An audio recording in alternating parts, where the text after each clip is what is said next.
আজ আমি আমার আঙ্গুর গাছে একটা মাচাল দেবো, সেই জন্য দেখতে পাচ্ছি একটা বাঁশ কেটেছি।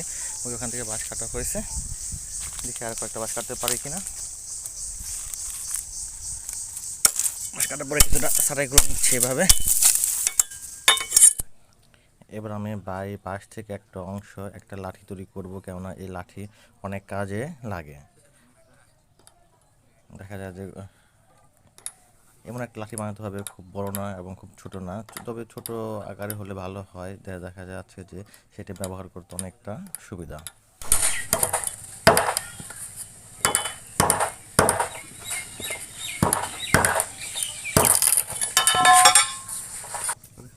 লাঠি তবে একটু শুকালে এটা হালকা হবে।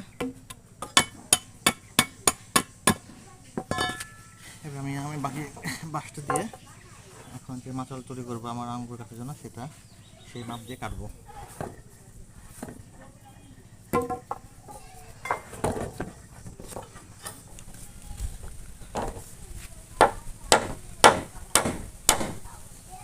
আমি কেটে নিলাম।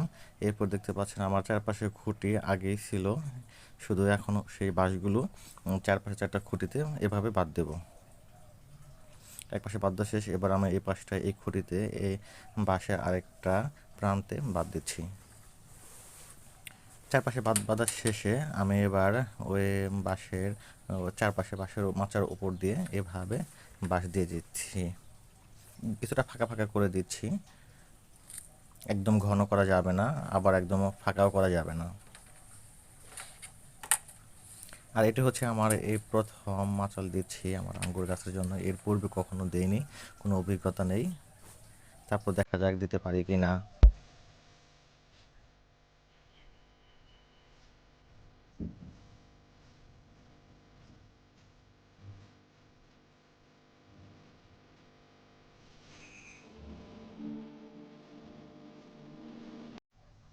এভাবে ভাবতেছি এভাবে ফাঁকা করে তারপর মাঝখান দিয়ে একটা হয়তো বাদ দিয়ে দেবো, যেন এটা শক্ত হয়।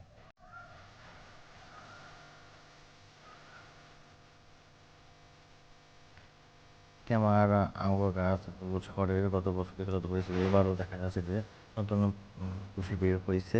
ওই কুশির ভিতরে দেখা যাচ্ছে যে আবার আঙ্গুর ধরেছে।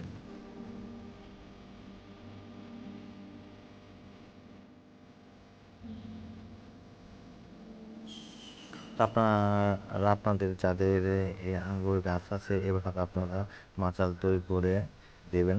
এই মাচাল তৈরি করলে দেখা যাচ্ছে যে আঙ্গুরের বৃদ্ধিটা অনেক সুন্দরভাবে বেড়ে যায় এবং আঙ্গুরও ধরে ভালো।